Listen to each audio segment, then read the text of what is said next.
Hello guys, मैं हूं आपका दोस्त विनय। तो एक और नई वीडियो में आपका स्वागत है। तो आज हम डिस्कस करेंगे निफ्टी और बैंक निफ्टी के एनालिसिस और साथ में कुछ स्टॉक्स का भी एनालिसिस। तो चलिए शुरू करते हैं। तो सबसे पहले हम डिस्कस करते हैं हमने कल क्या बात करी थी। कल हमने बात करी थी कि कल एक बाउंस बैक ज़रूर आ सकता है निफ्टी में। तो आज इंट्राडे में एक बाउंस बैक आया जिसका हमारा सबसे पहला टारगेट था 580 और 630।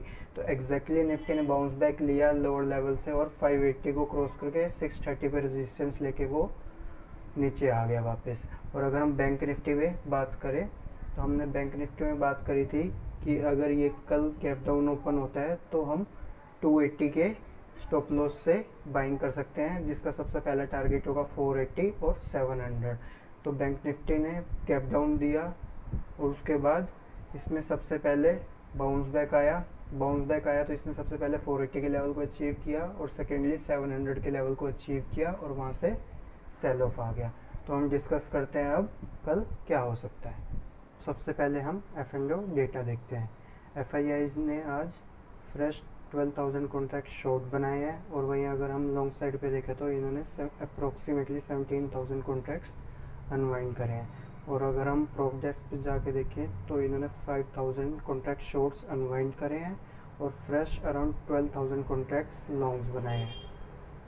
और यहीं अगर हम डी में आए तो डी ने आज 6,000 कॉन्ट्रैक्ट शॉर्ट्स अनवाइंड करे हैं और क्लाइंट्स ने आज 6,000 कॉन्ट्रैक्ट शॉर्ट्स के अनवाइंड करे और 1,000 कॉन्ट्रैक्ट लॉन्ग्स का अनवाइंड करें।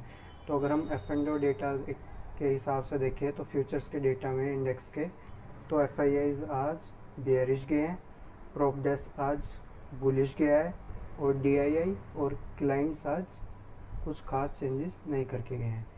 और अगर हम ऑप्शन चेन डेटा में आए तो ऑप्शन चेन डेटा में अगर हम देखें ऑप्शन राइटिंग में तो एफ आज सिर्फ 7,000 कॉन्ट्रैक्ट्स को राइटिंग करके गए हैं फ्रेश, 10,000 पुट राइटिंग अनवाइंड करके गए हैं।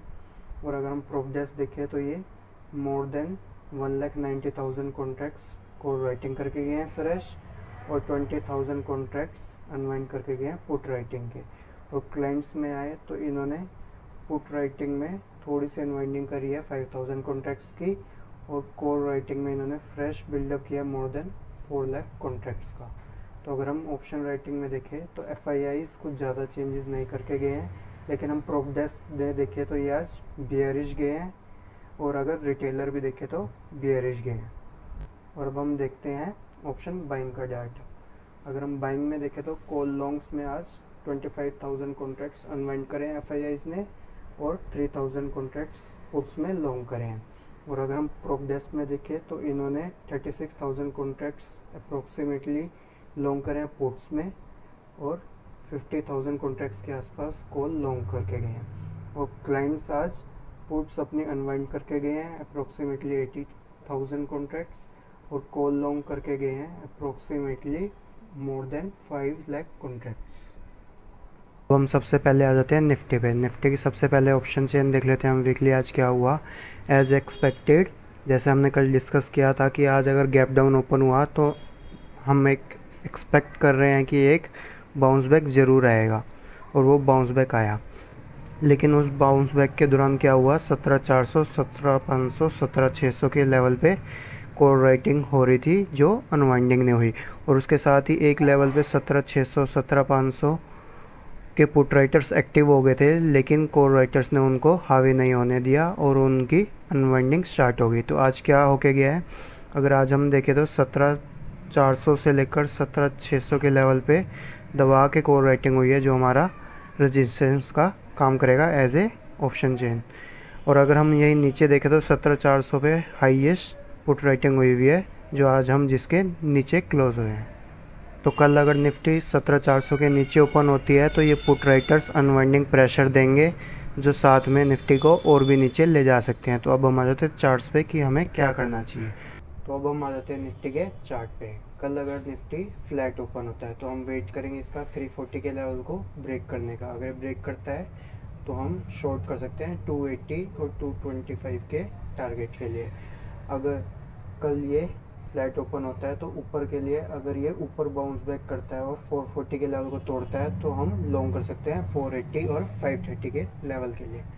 लेकिन अगर कल ये गैप अप ओपन होता है तो हम वेट करेंगे 480 के लेवल को ब्रेक करे।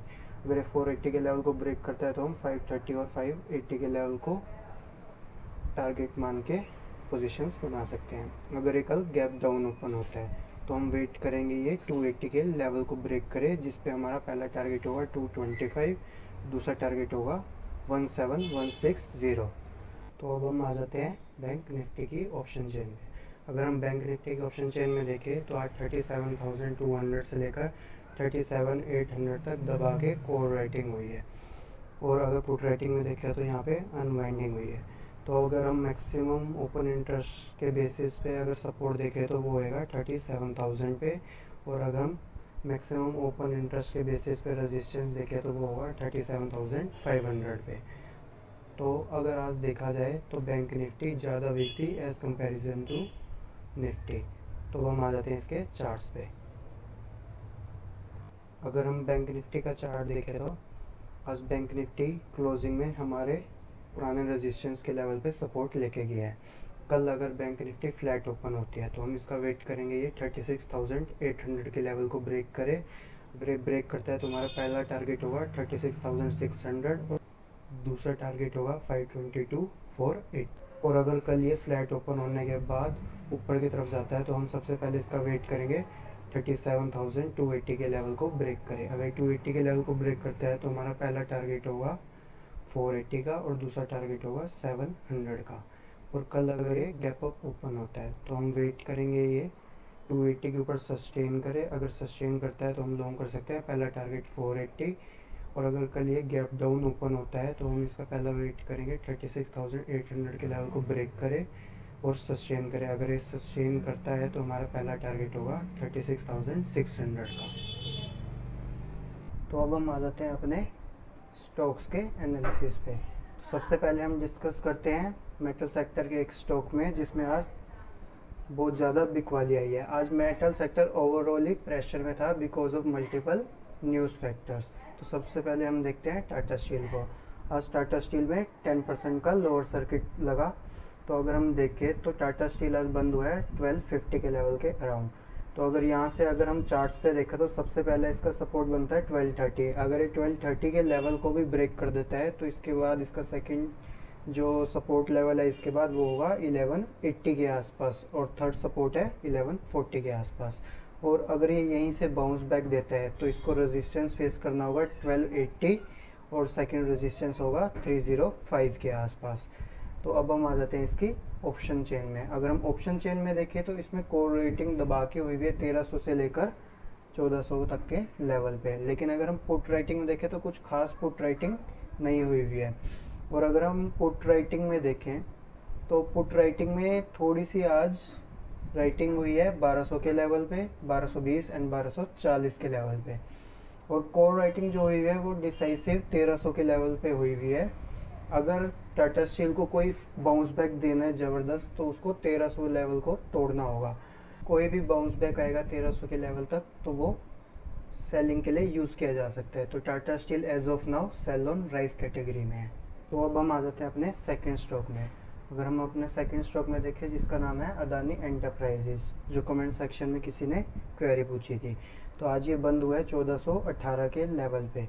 तो नेक्स्ट सपोर्ट लेवल अगर इसके लिए जो है वो है 1410 के आसपास। अगर ये कल 1410 के लेवल को तोड़ देता है तो ये 1390 तक जा सकता है। और अगर 1390 के लेवल को भी तोड़ के इसके नीचे क्लोजिंग दे देता है तो इसका नेक्स्ट पोजिशनल टारगेट होगा 1340। लेकिन अगर कल ये बाउंस बैक देता है तो इसका सबसे पहला जो रेजिस्टेंस का काम करेगा वो होगा 1450 का लेवल, और नेक्स्ट रेजिस्टेंस है वो है 1485 का लेवल। अगर हम इसकी ऑप्शन चेन देखें, इसकी ऑप्शन चेन में भी कुछ खास एक्टिविटी नहीं होती है। इसकी ऑप्शन चेन में देखें तो 1600 के लेवल पे हाईएस्ट कोर राइटिंग हुई है, और अगर हाईएस्ट पुट राइटिंग देखी जाए तो वो है 1400 के लेवल पे। तो इस पे 1400 के लेवल पे एक छोटा सा सपोर्ट है। तो ये हो सकता है कि साइडवेज मोमेंटम में ही रहे, कोई बड़ा मूव ना दे जब तक ये अपने लेवल्स ब्रेक नहीं करता। तो आज के लिए इतना ही। आशा करता हूँ आपको आज की वीडियो पसंद आई होगी। अगर पसंद आई है तो लाइक शेयर सब्सक्राइब ज़रूर करिए और नीचे दिए गए बेल आइकन को भी प्रेस करिए। और नीचे डिस्क्रिप्शन में ट्विटर लिंक है, अगर कोई भी हमें फॉलो करना चाहता है तो फॉलो कर सकता है। और इस वीडियो में जितने भी इंफॉर्मेशन और डाटा एनालिसिस शेयर किया गया है वो सिर्फ और सिर्फ लर्निंग पर्पस के लिए है। अगर आप अपना कोई ट्रेड लेना चाहते हैं तो खुद एनालिसिस कर लिए या फिर अपने फाइनेंशियल एडवाइज़र से सलाह लीजिए। तो चलिए मिलते हैं आपसे अगली वीडियो में।